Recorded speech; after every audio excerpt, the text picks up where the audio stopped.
Hello friends, welcome to my YouTube channel. അപ്പോൾ ഇന്ന് വന്നിട്ടുള്ളതൊരു study വ്ളോഗായിട്ടാണ്. Actually ഞാൻ ഈ ഒരു ചാനൽ ഉണ്ടാക്കാൻ തന്നെ കാരണം എന്ന് പറയുന്നത്, ഞാൻ PSC പഠിക്കുന്നതോടൊപ്പം തന്നെ ഞാൻ എന്താണ് ചെയ്യുന്നത് എന്നത് നിങ്ങളോടൊപ്പം ഷെയർ ചെയ്യാമെന്ന് വിചാരിച്ചിട്ടാണ് ഞാൻ ഒരു ചാനൽ സ്റ്റാർട്ട് ചെയ്തിട്ടുള്ളത്. അപ്പോൾ മെയിൻ എൻ്റെ ഒരു അജണ്ട എന്ന് പറയുന്നത്, ഇത്തവണ 2026 ഒരുപാട് എക്സാമുകൾ വന്നിട്ടുണ്ട്. ആ എക്സാമിനൊക്കെ ഞാൻ ആപ്ലിക്കേഷൻ കൊടുത്തിട്ടുണ്ട്. അപ്പോൾ നമുക്ക് അതിനു വേണ്ടി പഠിക്കുക എന്നതാണ് ഈ ഒരു വർഷത്തെ അജണ്ട.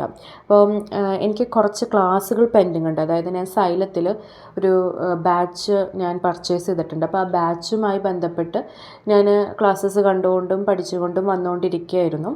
അപ്പോൾ ഈ ഒരു 1 മന്ത്, അതായത് ഡിസംബർ 1 മുതൽ ഇപ്പോൾ ഇന്നത്തെ ദിവസം വരെ എനിക്ക് ക്ലാസ്സുകൾ അങ്ങനെ കാണാൻ സാധിച്ചിട്ടില്ല. കാരണം ഒരു മെഡിക്കൽ എമർജൻസി എൻ്റെ വീട്ടിൽ വന്നതുകൊണ്ട് തന്നെ അതുമായി ബന്ധപ്പെട്ട് ഞാൻ തിരക്കിലായിരുന്നു. അപ്പോൾ എനിക്ക് ക്ലാസ് അങ്ങനെ കാണാൻ സാധിച്ചില്ല. അപ്പോൾ ഞാൻ എന്താ ചെയ്തതെന്ന് വെച്ചിട്ടുണ്ടെങ്കിൽ, കഴിഞ്ഞ ആഴ്ച തന്നെ ഇതുവരെ കാണാത്ത ക്ലാസ്സിൻ്റെ ഒക്കെ PDF ഡൗൺലോഡ് ചെയ്ത് അത് പ്രിൻ്റ് എടുക്കുകയാണ് ആദ്യം തന്നെ ഞാൻ ചെയ്തത്.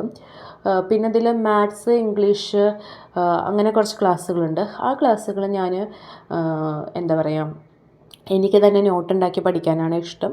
അതുകൊണ്ട് അതിൻ്റെ ഒന്നും പ്രിൻ്റ് ഔട്ടുകൾ എടുത്തില്ല. ബാക്കി സബ്ജക്റ്റുകളുടെയൊക്കെ പ്രിൻ്റുകൾ ഞാൻ എടുത്തു വെച്ചിട്ടുണ്ട്. സാധാരണ ഞാൻ അങ്ങനെ എടുത്തു വെക്കാറില്ല. നമ്മൾ നോട്ട്സാണ് നമ്മുടെ കൈപ്പട കൊണ്ടുള്ളത് എഴുതി പോകാറാണ് പതിവ്. അപ്പോൾ ഇത്തവണ നോട്ട്സ് ഞാൻ പ്രിൻ്റ് എടുത്തിട്ടുണ്ട്. കാരണം സമയം നമുക്ക് കളയാനില്ല. കാരണം ഞാനൊരു വർക്കിംഗ് വുമണാണ്. ഒപ്പം വീട്ടിലത്തെ കാര്യങ്ങളും ചെയ്യണം. എല്ലാം കൂടി നമുക്ക് മുന്നോട്ട് പോകുമ്പോൾ ഭയങ്കര ബേർഡനായിട്ട് ഫീൽ ചെയ്യാണ്ടിരിക്കാൻ വേണ്ടിയിട്ട് അത് പ്രിൻ്റ് ഔട്ട് എടുത്ത് വെച്ചേക്കണം. അപ്പം എന്നെ സംബന്ധിച്ചെന്ന് വെച്ചിട്ടുണ്ടെങ്കിൽ, ഞാൻ എല്ലാ വർഷവും എല്ലാ പരീക്ഷയ്ക്കും അപ്ലൈ ചെയ്യും. പരീക്ഷ അപ്ലൈ ചെയ്യുന്ന ഉടനെ അപ്ലിക്കേഷൻ കൊടുക്കുന്നതോടൊപ്പം തന്നെ ഞാൻ എന്ത് ചെയ്യും, ഒരു റാങ്ക് ഫയൽ മേടിക്കും. ആ റാങ്ക് ഫയൽ ആദ്യം പഠിക്കും, പിന്നെ കുറച്ച് കഴിഞ്ഞ് ബ്രേക്ക് ആവും, പിന്നെ വീണ്ടും പഠിക്കും. കാരണം എന്താണെന്ന് വെച്ചിട്ടുണ്ടെങ്കിൽ, ഓരോ സമയവും ഞാനിങ്ങനെ പഠിച്ച് കുറേ ദിവസങ്ങളോളം പഠിക്കുമ്പോൾ എനിക്ക് മടുപ്പ് വരും. മടുപ്പ് വന്നപ്പോൾ ഞാൻ പിന്നെ ഒരു ബ്രേക്ക് ആവും, പിന്നെ വീണ്ടും എന്താ പറയുക, നമ്മുടെ ഇതിൻ്റെ കൺഫർമേഷൻ ഡേറ്റ് ആകുമ്പോൾ വീണ്ടും പഠിച്ചു തുടങ്ങും, പിന്നെ ഹോൾ ടിക്കറ്റ് വരുമ്പോൾ വീണ്ടും പഠിച്ചു തുടങ്ങും. അതിൻ്റെ ഇടയിൽ ബ്രേക്ക് ഇങ്ങനെ വന്ന് ഒരു വേവ് പോലെ താണും കയറിയും ഒക്കെ ഇങ്ങനെ തന്നെ ഇരിക്കും എൻ്റെ. അപ്പോൾ ഇത്തവണ ഞാൻ വിചാരിച്ചത് കൺസിസ്റ്റൻസി മസ്റ്റായിട്ടും ഉണ്ടാവണം എന്നുള്ളതാണ്. അത് എന്നും ഒരു ടോപ്പിക്കെങ്കിലും പഠിച്ചിരിക്കണം എന്നതാണ് ഞാൻ വിചാരിക്കുന്നത്. എന്നാൽ മടുക്കാനും പാടില്ല. അപ്പോൾ ഞാൻ വിചാരിച്ചേക്കണമെന്ന് വെച്ചിട്ടുണ്ടെങ്കിൽ, പഠിപ്പിലേക്ക് മാത്രം കോൺസെൻട്രേറ്റ് ചെയ്യേണ്ട, കുറച്ച് ജേർണലിംഗ് വർക്കും അതുപോലെ തന്നെ കുറച്ച് ഔട്ടിങ്ങും കുറച്ച് ഫുഡ് ഉണ്ടാക്കലും എല്ലാം കൂടി മിക്സ് ചെയ്തിട്ട് നമുക്ക് മുന്നോട്ട് പോകാമെന്നാണ് വിചാരിക്കുന്നത്. കാരണം എന്നെ സംബന്ധിച്ച് ഭയങ്കര മടുപ്പിന് കാരണം എന്ന് വെച്ചിട്ടുണ്ടെങ്കിൽ, രാവിലെ 9 മണി മുതൽ 5 മണി വരെ ജോലി കഴിഞ്ഞ് തിരിച്ച് വരുമ്പോഴേക്കും ഭയങ്കര ടയേർഡാണ്. അപ്പോൾ ആ ടയേർഡ്നെസ്സിൽ പഠിക്കുക എന്ന് പറയുന്നത് എന്നെ സംബന്ധിച്ച് ഭയങ്കര ഒരു എന്താ പറയുക, എന്തോ ഒരു വലിയൊരു പണി ചെയ്യുന്ന പോലെ ഒരു നായിപ്പോയി. അപ്പോൾ ഇത്തവണ ഞാൻ വിചാരിച്ചേക്കണേ, എല്ലാത്തിനും കുറച്ച് സമയം കൊടുക്കുക.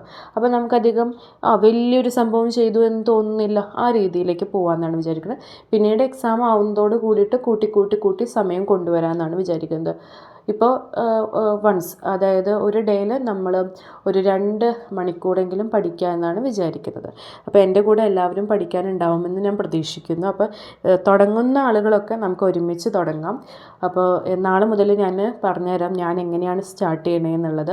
അപ്പം ഈ വീക്കിൽ കുറച്ച് കാര്യങ്ങളുള്ളത്, ഞാനിപ്പോൾ ക്ലാസ്സസ് കംപ്ലീറ്റ് ചെയ്യുകയാണ്. അപ്പോൾ 1 മന്തിൻ്റെ ക്ലാസ് എന്ന് പറയുമ്പോൾ അത്യാവശ്യം ക്ലാസ് ഉണ്ട്. പിന്നെ കുറച്ച് ഹോളിഡേയ്സ് വന്നതുകൊണ്ട് ആ ക്ലാസ് ഇല്ലാത്തതുകൊണ്ട്, ക്രിസ്മസും ന്യൂ ഇയറൊക്കെ വന്നതിൻ്റെ ബാക്കിയൊക്കെ നമുക്ക് ആ ക്ലാസ് കണ്ട് കംപ്ലീറ്റ് ചെയ്തിട്ട് ഒരു സ്റ്റഡി പ്ലാൻ തുടങ്ങുന്നതാണ്. അപ്പോൾ നമുക്ക് എൻ്റെ കൂടെ പഠിക്കാൻ താല്പര്യമുള്ളവരൊക്കെ പഠിക്കാൻ വരാം.